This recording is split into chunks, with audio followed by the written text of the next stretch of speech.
Assalamualaikum warahmatullahi wabarakatuh. Perkenalkan, nama saya Antara Rizky Hadi Muhammad Putra, NIM 200870006, Prodi Pendidikan Kepelatihan Olahraga.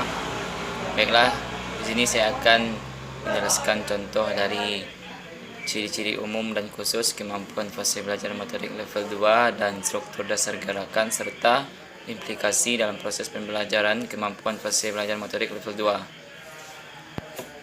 1. Ciri umum dan khusus kemampuan fase belajar motorik level 2. Yang pertama ada ciri umum. Di sini penguasaan kemampuan gerak dalam bentuk halus atau kualitas gerak yang dilakukan sudah meningkat. Penerimaan informasi melalui otot juga semakin meningkat. Selain itu, peningkatan kecepatan dalam mengonstruksi gerakan juga semakin lengkap, sehingga konstruksi gerakan yang dibangun akan ada simpanan motorik atau ingatan yang dimiliki. Di samping itu, motivasi belajarnya juga mulai stabil dan tidak terganggu dengan kegagalan.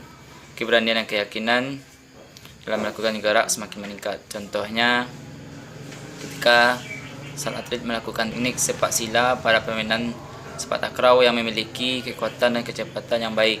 Dan ketika itu, dengan melakukannya dengan keberanian dan keyakinan yang besar dari waktu ke waktu. Yang kedua ada ciri khusus.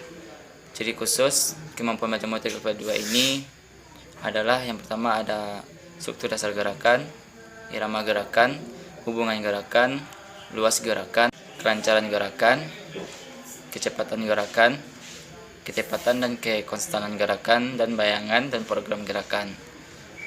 Contohnya, dengan semua ciri-ciri di atas dapat kita contohkan, yaitu ketika atlet yang telah sepenuhnya menguasai keseluruhan teknik dari olahraga sepak takraw, yang mana termasuk juga dengan teknik sepak sila, yang menjadi dominan dan sebagai prasyarat bagi pemain agar dapat bermain sepak takraw dengan baik. Dengan memiliki kecepatan dan ketangkasan yang lihai ketika ingin melakukan teknik apapun itu, seseorang atlet dengan mudah untuk melakukannya, sehingga kemampuan motoriknya sewaktu-waktu akan meningkat, apalagi ditambah dengan latihan yang rutin dan berkelanjutan. Nah, di sini ketika mereka atau para atlet tersebut memiliki variasi teknik yang dikuasai, dapat membantu atlet tersebut dalam timnya dan mempunyai kandidat yang kuat disertai dengan fisik yang matang. Nah, di dalam permainan sepak takraw juga memiliki ruang yang tentu juga memiliki ruang yang cukup sempit, tetapi tidak menghalangi seorang atlet tersebut, karena jika atlet tersebut memiliki ketepatan dan kekonstanan yang baik, akan mudah dan mampu untuk mengendalikan gerakan yang dilakukannya, sehingga tidak ada lagi terlihat gerakan yang bersendat-sendat atau merasa kaku.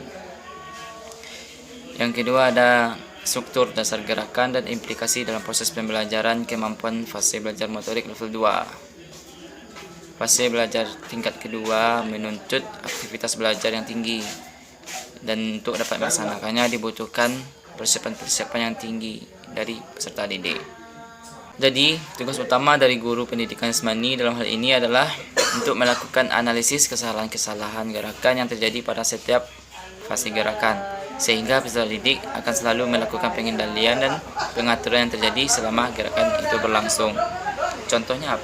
Contohnya yaitu pada saat permainan sepak bola, ketika ingin berlatihan atau setiap pemain atau atlet harus berkonsentrasi penuh dan gigih dalam berlatih, serta latihan dilakukan dengan berkelanjutan atau berulang-ulang agar dapat menghasilkan penampilan yang baik, baik itu ketika kita bertanding ataupun di dalam latihan.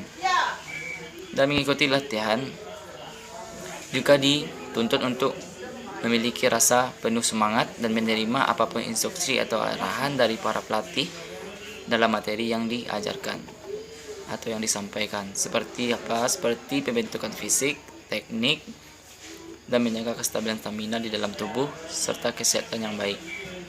Mengapa demikian?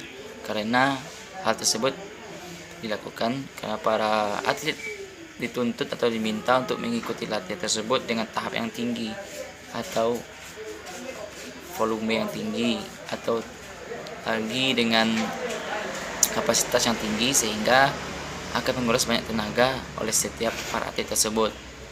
Baiklah, hanya itu yang dapat saya sampaikan. Jika ada kesalahan dan kekurangan saya mohon maaf. Wabillahi taufik wal hidayah. Wassalamualaikum warahmatullahi wabarakatuh.